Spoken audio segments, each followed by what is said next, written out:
When we met Nicole one Sunday morning, we were immediately taken aback. A student at the Moy Girls Secondary School in Isinya, she is assertive, confident and full of life, which is one of the reasons she prefers using crutches to a wheelchair.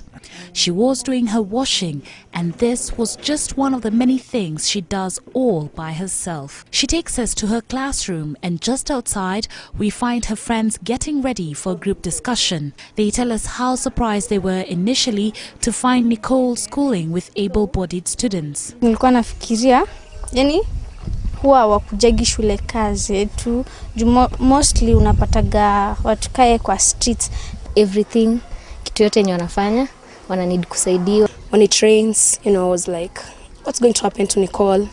Wazazi wengi, they don't like taking that responsibility, ama unafaindwa na wapeleka a school of the disabled. Nicole is accustomed to the school program and only encounters a few challenges, like eating from the dining hall. She also spends her prep hours studying in the dorm. My leg, it has a wound.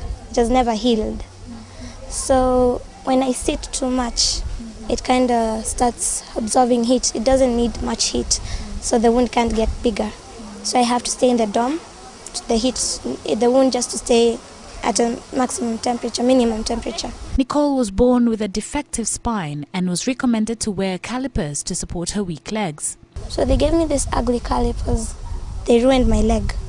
They made a big wound out of my leg.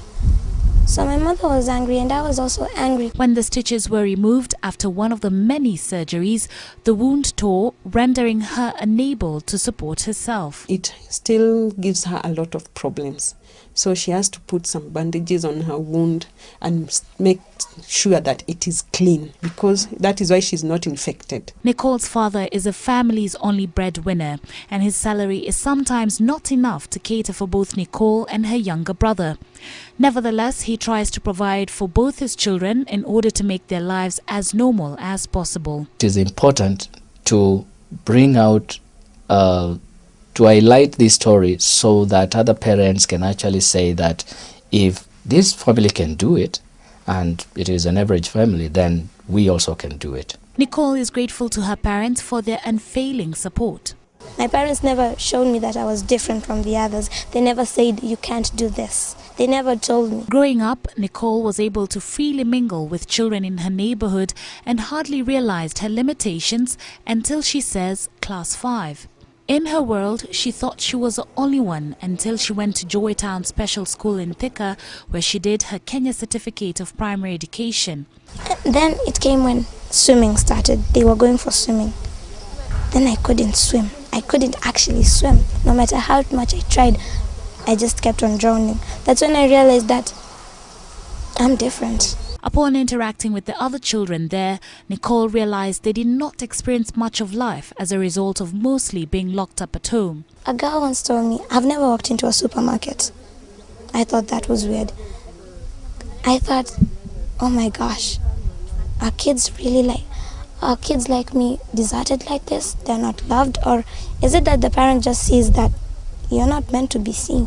Having been raised to believe in herself and attend to her needs, she somehow felt the school had robbed her of her independence since the other children had everything done for them. I thought, I don't want this life. It's too easy for me. And the outside world is very hard. And these kids don't get to see that. They don't get to see how life is difficult. Not everyone will like you. Not everyone will help you out. They don't get to see that. For example, if someone cannot climb on top of this table and pick a glass from top there, we think that the best thing is to lift them up. We are not helping them because today you are here to lift them and tomorrow you are not there. So how will they pick the glass? And it is the same determination that has impressed the principal at her current school. She told me, Madam, there's nothing wrong with me. I'm just normal. And I want to use my head because my head is okay. My hands are okay, I can write. I'm not inhibited by my legs. My problem with the physical challenge I'm facing cannot make me not do well and mingle with others. Nicole's proof that disability is not inability has now inspired her friends to try to be like her. I'm really happy for her because she has taken everything positively.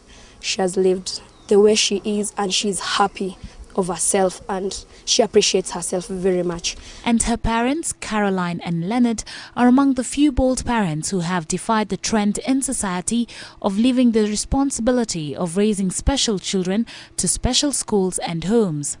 We as parents have to come out and accept these children, give them a chance, support them, encourage them, nourish them, and make them know that they're very normal kids and they can live with us and they can do it. Nicole is very special.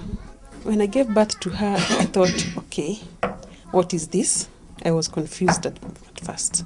Then I said, okay, God doesn't give you something that he knows you can't handle. So I embraced her the way she is.